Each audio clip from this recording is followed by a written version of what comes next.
Welcome to a special edition of Ramble and Mosey. A little bit different today. We're joining Jeannette Stawski and Dan Wanschura live from this year's Michigan Outdoor Summit.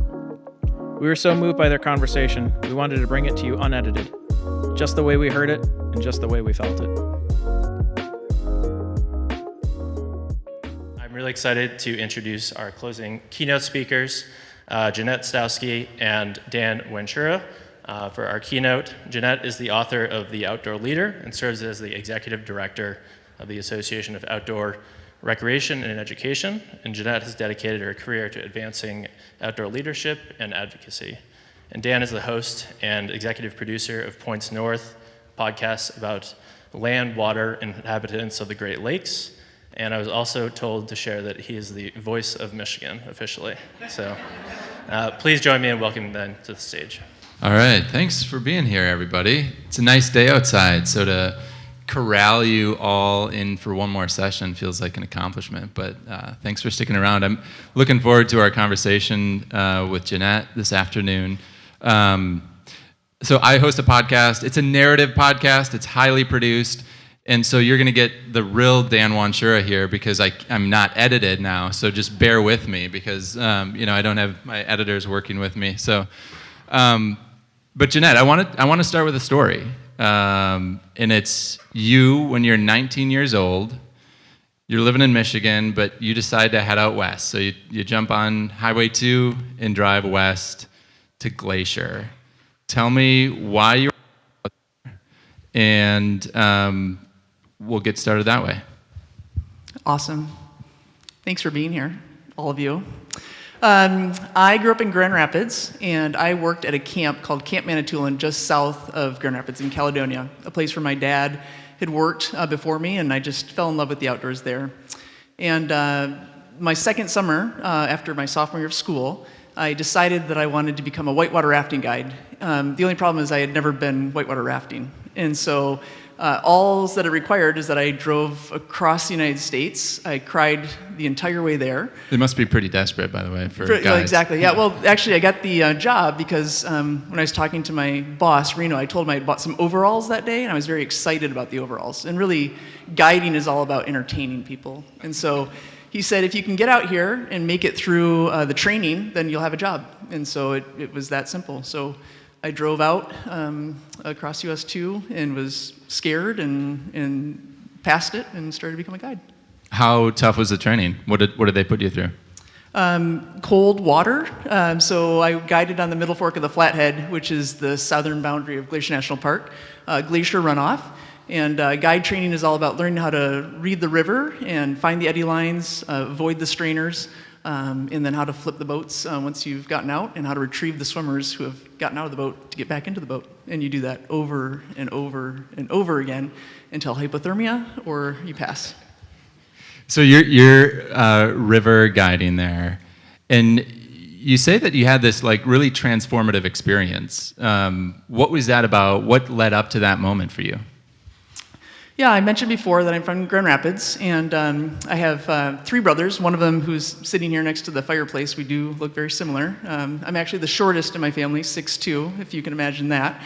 But I grew up in a family that always, we were given lots of opportunity and privilege through sports and academics and music, and just always felt like you always had to do the next thing, become a doctor or a lawyer or a dentist or the whatevers. And I recognized that wasn't maybe going to be my path, but choosing to go a different direction was maybe one of the hardest decisions I had to make. And not that I didn't have the support of my family, but I felt like I was letting everyone down by trying to do something different, trying to go out there and be a guide or pursue something a little bit different. So it just was really a process of having enough gumption to try something and to fail, either at the experience or fail others' expectation when I was actually feeling my own. Yeah, and what was sort of the response to that? You described that moment sort of as your true north moment where you sort of realized what you want to be doing, what you're supposed to be doing. What was the reaction when you discovered that? It turns out that hindsight is always 20/20, and I think the true north actually came in writing the book that I had the privilege to write recently. But I think I just realized that true north, when you're reading a map and you're adjusting for declination, you just always have to keep making adjustments. You have to make adjustments in your life when you start to go one way and something doesn't quite seem right, or you're not following the path that you perceive you're supposed to be following, and you calibrate a little bit differently, and you might end up at a different trailhead or a different place, but it's the right space where you're supposed to be. As far as the reception, I don't actually know. I mean, I think at that time there was a payphone. I don't know if back in the olden days, you had to have a Sprint card and you dial in the number, and I'd call my parents like once a week. And again, I think my family's always been really supportive, but I think if you asked my siblings or they wouldn't actually really know what I did or how it worked. But they were like, "Are you safe? Are you warm? Are you taking care of yourself?" So it was good, but it felt untraditional. Yeah. And so there's something about this image I have in my head of like you leading this raft down this raging river as a 19-year-old. And it ties into one of the concepts you talk about in your book, which is this idea that everybody is a leader. It doesn't really matter your age, what you do, any of it. Like everybody is a leader. And that concept is kind of interesting for me to think about because it wasn't something that I had really thought that much about before. But I imagine for those rafters, sort of entrusting themselves into the hands of a 19-year-old kind of makes it pretty real. When you put it that way, I think there's a couple of things there. So when I think about being a leader, in reflection, and again in writing the book, it just dawned on me that all the leadership opportunities that I had been presented in athletics or in academics or in other places I've got to lead were so positional. Like the leaders at the start or the head. And it turns out that's not really the case. I've had a chance to reimagine that all of us are leaders because we all have choice. And I think that leadership really is all about choices. And I think that better leaders make better choices over time. And they make those choices because they've had failure and they've had success. And so when I think about guiding that raft down the river, people had a choice to paddle or not paddle when I gave that command. They had a choice to actively participate or to not follow instructions. They were in choice of seeing the hazards and in control of their body and how their dynamics affected that whole boat. And it's just such a beautiful thing, be it guiding a raft or I was a rower in college, so in another form of boat, that you can only move together if you all move together in the same direction. You've got to paddle the same way or do the turn at the right time so we'll all collectively get to this next space. And that's really about leadership. It's not the person in the back. It's all of us together. One of the interesting things I think about leading in the outdoor space especially is this fact really that you get sort of instant feedback of your decisions, and that's maybe sort of unique than other settings. What would you say to that that ability to sort of get that instant feedback in the outdoors when maybe that doesn't happen so much? I think I've been incredibly privileged to have a life of opportunity and choices to be outside, and I think that leadership is so connected to the outdoors because Mother Nature is just brutally honest. If you make a decision to not take care of your equipment, if you choose not to put the raincoat on, if you choose not to hydrate, there's ramifications that you can't hide from outdoors, and it's so beautiful if you think about it from that way versus blaming someone else or hiding behind technology or delegating to someone else. Like, it is an instant feedback that I think we just don't receive anywhere else. And it doesn't have to be in far off places and on cold rivers or summits. We have to take care of ourselves, our feet, our bodies, ourselves, and how we impact people around us. And when you're outdoors, it's just so poignant. You can't get away from it. And I just think that's such a gift. I think it's a gift to find that failure and to find that success with, I can do this. And I think that's why it's been so powerful for me, especially working with youth, and I work a lot with 18 to 24-year-olds, it's a transformative time in their life. And if they can realize that they can do these things, they can take care of themselves and the equipment and their food and their shelter, then what can they do back home and how can they contribute to the global community that we're all a part of? Yeah. You and I were talking earlier. We both have kids. and sort of that mindset of like people you are responsible for. How do you let them sort of experience that element of wanting them to lead in their own ways, but also hands off enough to let them fail? Ooh, I really like failure. I think failure is such a good thing. And my kids, I have two, Gretel and Thor, they fail a lot. And I think that is so great because my job is to teach them how to fail and then pick themselves back up, because they are going to experience a lot of failure. And so really the gift I get to give them is helping them help themselves and experience that over and over again. When I think about being outdoors, I was leading testing in New Zealand, and I was working with another school, and we do these things called Leader of the Day. And so these two people were out leading. A storm was coming in, it was rainy, and my co-leader Mark, I was like, oh, we should tell them to put their raincoats on, and he's like, no, it's not our job. And I was like, oh, we should probably tell the kids to put their raincoats on. And he's like, no, that's for them. The leaders of the day will need to indicate that. And I was thinking, like, you brought me here to co-lead this trip. On my watch, no one's getting hypothermia. It's cold, and he's like, that cold and wet will be the best teacher for those kids in that group than anything, if I can just get out of the way and not try to control them or the experience. So I think that's what I think about parenting, and I think about guiding people or whatever environment you're in. If you can let them experience it, then they'll have a profound transformational learning. That instant feedback, getting wet and cold. We've talked a little bit, you and I, about this idea of, like, not everybody views themselves as a leader. I generally don't think of myself as a leader. Would much rather sit in a studio than in front of all of you people.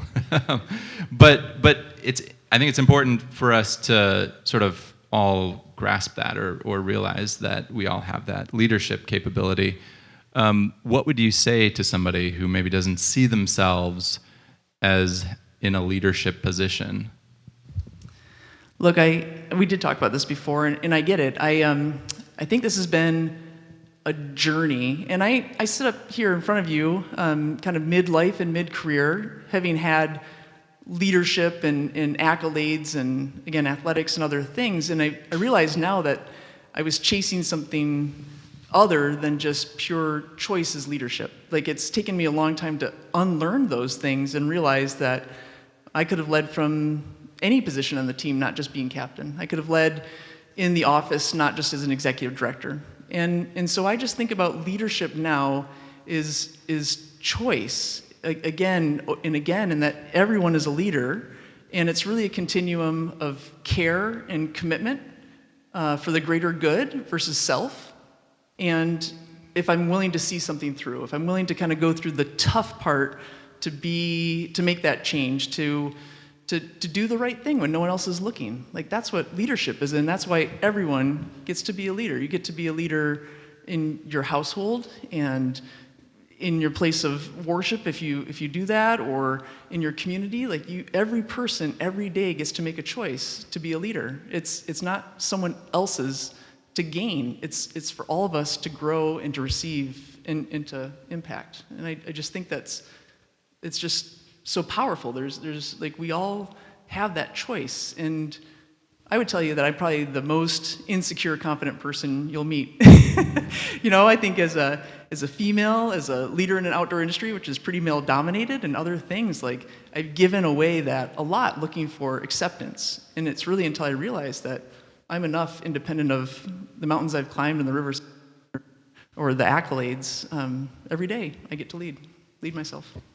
Yeah, and it's interesting to think about it too. If everybody is a leader, then everybody also has a certain level of responsibility because of that leadership capability.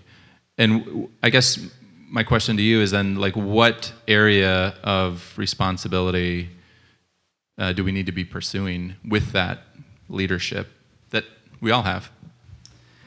Well, I think about, again, I think I use the word privilege a lot, or different opportunities, different spaces. And when I think about leadership, and that self-responsibility, it's accountability to a greater whole, right? It's accountability to something bigger than ourselves when we're hiking down that trail, or when you're going through the parking lot and you saw someone's wrapper from the gift bags and your choice to pick that up and put that aside, or your chance when it's time to clean up the gear at the end of the expedition, or if you're doing some data studies and the equipment needs to be, like, everyone can show up and be responsible to themselves to make sure they're not negatively impacting the group, and then responsible for the greater whole and looking to contribute towards that. It's accountability to ourselves first and service to others. And I think that's something that, again, I think outdoors experiences can really just be transcendent in that. If I can be my best and not impact the group, but I've taken care of my feet and I'm hydrated, I'm warm and dry, my equipment is ready to go when it's time to go, then I can help the person who's struggling next to me with their backpack. And I can help the next person because I've taken care of my needs, not in a selfish way, but in a self-responsibility way. And we can all do that over and over and over again. Yeah, that's good. You experienced that yourself very dramatically. You were a part of a team. You were rock climbing, I think you were. And it went south, but thankfully you were with a team that was sort of embodying these principles that you're talking about. Tell us a little bit more about what happened. 100%. So I do a fair bit of public speaking, or I have through my career, and one of my greatest session titles is Hit by a Rock and Stuck in a Hard Space, because I was crushed by a boulder while rappelling in the Wind River Range when I was 25. I was rappelling kind of in a cirque area. We were 15 miles in a wilderness space, and that morning we had done some climbing and did some snow pickets and other things, and we were practicing doing a simul rappel for leading students later on. During the simul rappel, I came off the rock and kind of pendulumed into a gully, and my rope dislodged a 350-pound boulder that missed my head but opened my legs up. So I looked down and I could see exposed, and kind of half the leg was gone, and it was less than ideal. Hit by a rock and stuck in a hard spot, right? It's good, isn't it, Stacy? It's good. And that ordeal, or adventure, I guess based on your attitude, once they got me off and did the high angle rescue and I got down to the snowfield, it was really about leadership and team in action. And again, just to paint the story, the accident happened like 5 p.m. We're 15 miles in a wilderness area, and we're trying to stop the bleeding and assess the damage. They sent a 4-person evacuation or hiking team 15 miles out to activate the emergency response. I'm lying there, not bleeding out. They were able to contain the bleeding. It turns out there was a hole into my other leg as well. And then I'm not short. We've already discussed that. I'm not the smallest person either. And this happened kind of on a snowfield, and our camp was about a mile away over maybe a class 3 river crossing. So again, when you get hurt, I would highly encourage very remote, exciting places to do that. So there was lots of discussion of how do we move me, can we move me to an area where maybe a helicopter's coming in, but helicopters aren't allowed in wilderness areas unless loss of life or loss of limb, or a mule team, which will take 3 or 4 days to get here while I lose my leg due to infection. And I sat there, laid there, with the group and watched all the decision making. And the head person of the expedition, Scott Kane, I remember seeing him on a rock, and he maybe came over one time to speak with me, but he basically, he was not in it. He wasn't stopping the bleeding or taking my pulse. He was managing the situation, and everyone was working together as a team, boiling water to clean the wound and get dressings and try to keep me warm for the night, because we didn't know if I'd be heading out a day or 4 or 5 days later. So kind of watching that in action and just knowing I was part of the team. I tried to keep my morale high. I think I did say things like, I don't recall seeing this in the brochure, and are you sure you're doing that right? Very helpful things like that. But really it was, the epitome of people working together to help save, I wouldn't say my life, but to save my leg so I could be here today. How long of a recovery was that? That one? That sounds kind of weird, doesn't it? Okay. a helicopter actually did come in, so I had a helicopter evacuation, and I was in the hospital for a week. I just have to go back to the height jokes because Stacy and I like to make them, but both my legs were hyperextended because the legs got locked up, so I was in a wheelchair for like a month or so, and then on crutches because I couldn't bend my knees for a while. We were living together. I can't remember. I couldn't really get along very well. Probably a year or so, I think, to kind of get back going. So. And you joke about it, but you have dealt with a lot of challenges, I'll say, whether it's physical or you lost your parents within the same year. How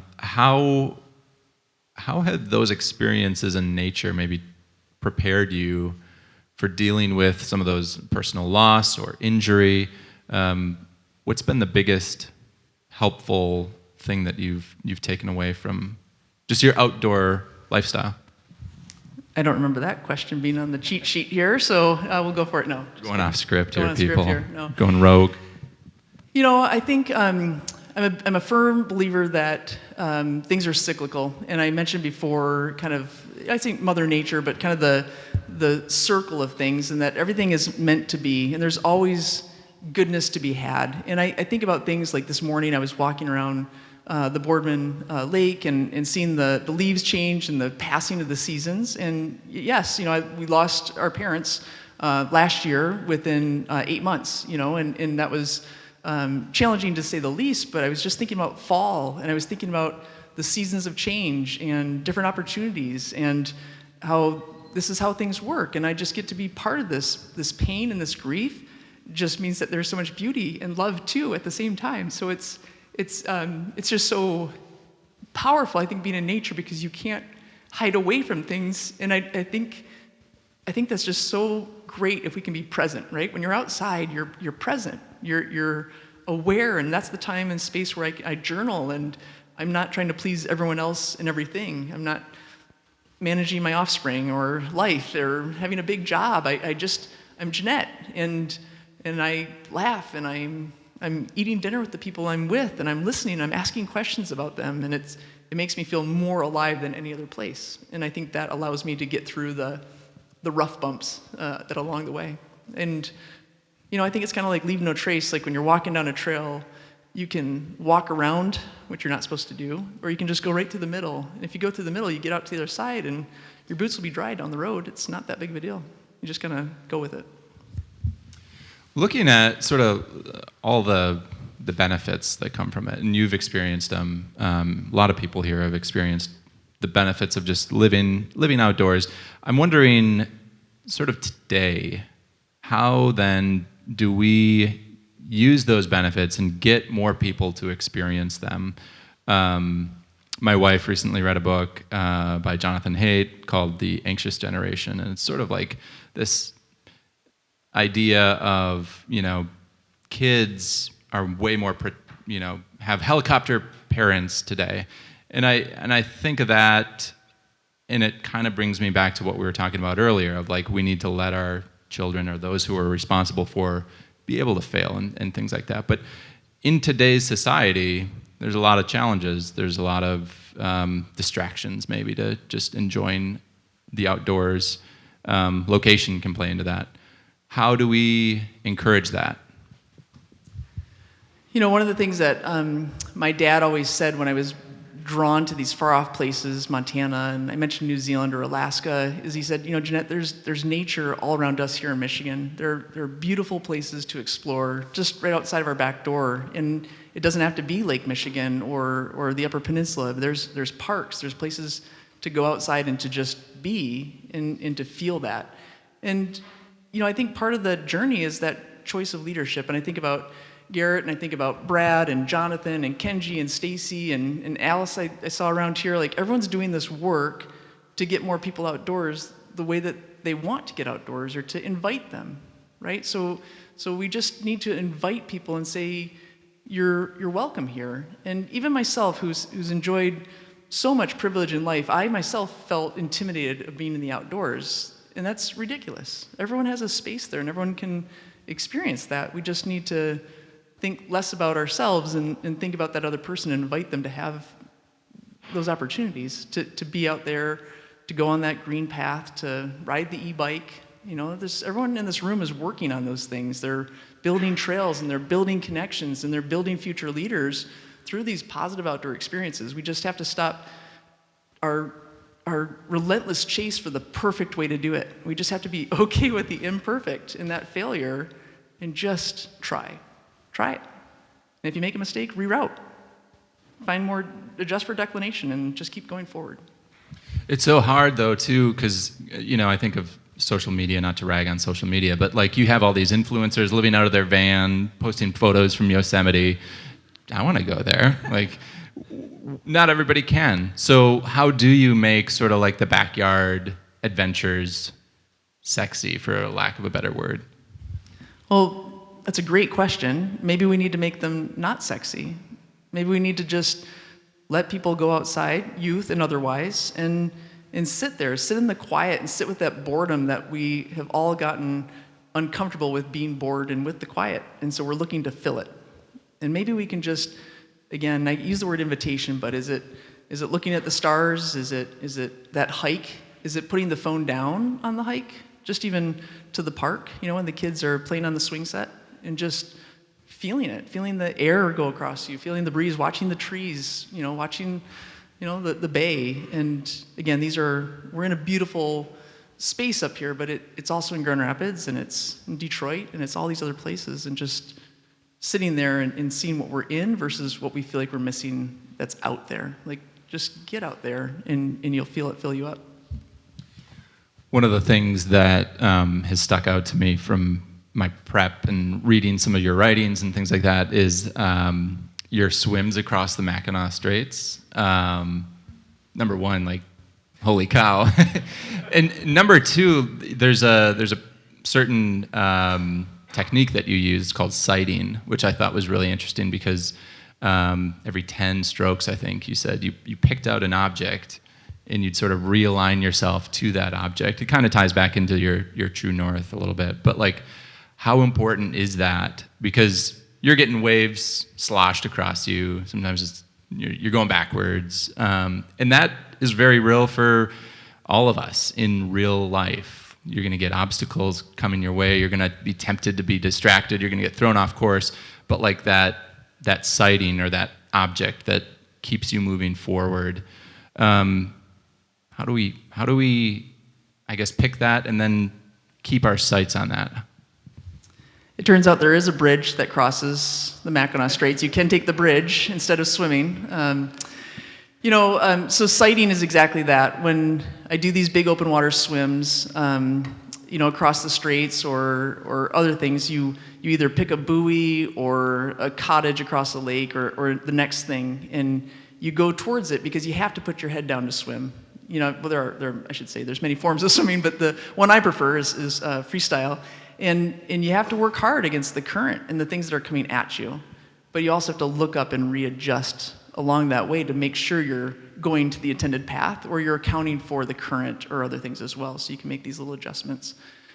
And I think that it happens in recovery, right? Recovery from grief that I'm processing with my parents, or I've happened to have another injury this last year, and whenever I can't see things because I'm lost in the moment of what I can't do, the sighting allows me to see what I can do. It allows me to transcend kind of impassable distances and places with health or with people or with relationships by just doing one more thing. And I think that's really what goal setting is about. You've got to set the big audacious goal, and then you have to just work towards it. And when you get astray, there's always opportunity to recalibrate back to that goal, or maybe the goal has changed, and that's okay too. And I think that's maybe what maturation also allows you to see is maybe if you head one direction, it might not be the direction you want to continue down. But just incrementally moving yourself forward, I think is the trick, is every day you get to wake up and try again. Like that's pretty awesome.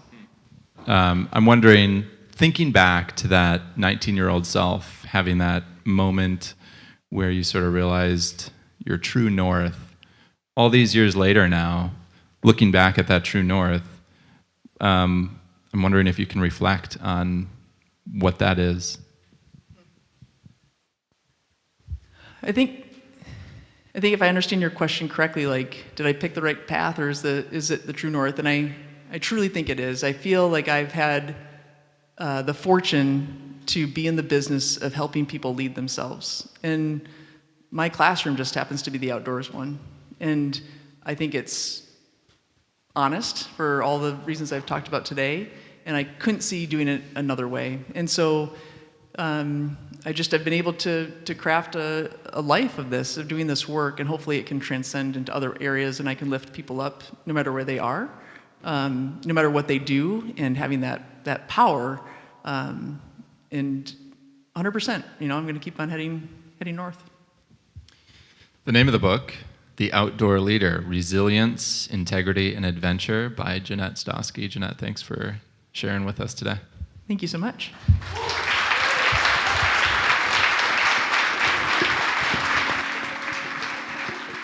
Thanks again for checking out another episode of Ramble and Mosey.